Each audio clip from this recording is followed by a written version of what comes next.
Friends, ఈరోజు మనం mixed veg curry ఎలా చేయాలో ఈజీగా ఎలా చేయాలో నేను ఈరోజు చూపిస్తున్నాను మీకు. మనం అందుకోసం ఉల్లగడ్డలు కట్ చేసి పెట్టుకోవాలి, వంకాయలు, ఉల్లగడ్డలు. సో ఇందులో తర్వాతలోకి మనము ఉల్లిపాయలు, కరివేపాకు తీసుకున్నాను. ఇది నేను పల్లీలు, టమోటో పేస్ట్ చేసి పెట్టుకున్నాను. స్టవ్ మీద ప్యాన్ పెట్టేసి మనము ఆయిల్ వేసి హీట్ చేసుకోవాలి. ఇందులో మనము కట్ చేసి పెట్టుకున్న ఆనియన్స్ అన్నీ వేసుకోవాలి. ఆనియన్స్ వేసేసాను. ఇవి బాగా ఫ్రై అవ్వాలి.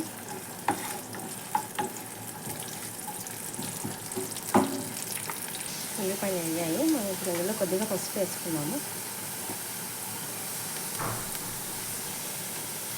పసుపు అయితే వేగిన తర్వాత నేనైతే బంగాళదుంప వేసేసాను.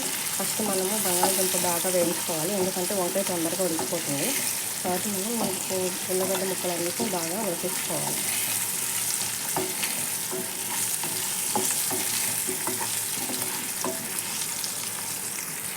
ఉల్లగడ్డ అయితే ఉడికిపోయింది. మనం ఇప్పుడు దీనిలో అల్లం వెల్లుల్లి పేస్ట్ కొద్దిగా వేసుకోవాలి.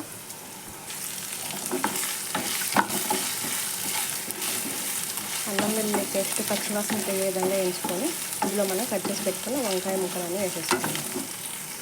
నేను వంకాయ ముక్కలు అయితే వేసేసాను. ఇవి బాగా ఫ్రై అవ్వాలి.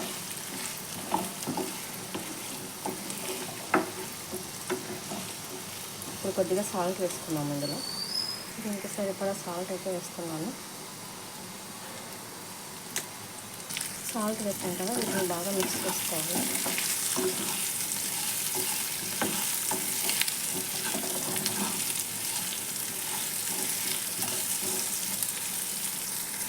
ఇందులోనే మనం ధనియాల పొడి, కారపొడి, గరం మసాలా 3 మిక్స్ చేసుకున్నాం.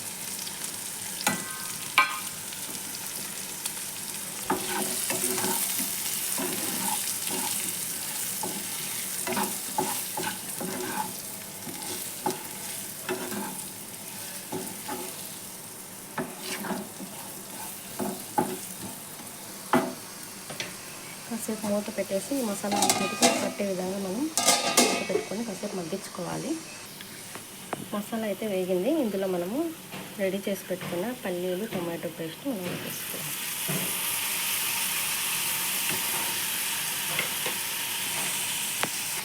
మసాలా మనం బాగా మిక్స్ చేసుకోవాలి. పల్లీలు అంటే వేయించిన పల్లీలు, టమోటాస్ అండి.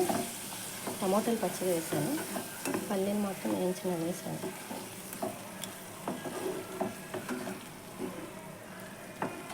ఇప్పుడు ఈ మసాలా అంతా వేగేంత వరకు మనం కొద్దిగా సిమ్లో పెట్టి మూత పెట్టి మగ్గించుకోవాలి.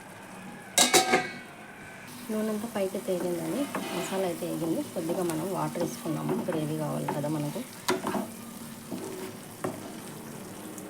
ఇందులో కొద్దిగా వేసుకున్నాము. ఇందులో మనం వాటర్ యాడ్ చేసుకున్నాము. నేను ఇప్పుడు మసాలా తీసుకున్నాను కదా, ఎంత తీసుకున్నానో అన్ని వాటర్ లెవెల్ అంతా వేసాను. కప్పుతోనే వేసాను.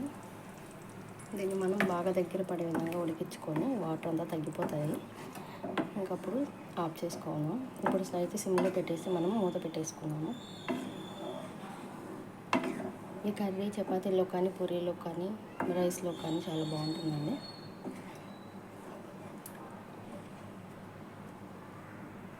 మూత అయితే పెట్టుకున్నాము కాసేపు. ఇప్పుడు కర్రీ అయిందో లేదో చూద్దాం కదా. కర్రీ అయితే రెడీ అయిపోయిందండి. రెండు వాటర్ తగ్గిపోయింది.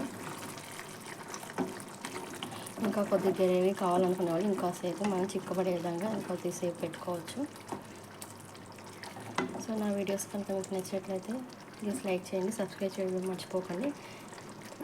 నేను చూపించిన వీడియోస్ అన్నీ మీకు కావాలని ఇంకా కొన్ని చూడాలి అని అనుకుంటే మీరు నా ఛానల్ సబ్స్క్రైబ్ చేసుకుంటే నా వీడియోస్ అన్నీ మీరు చూడగలుగుతారు.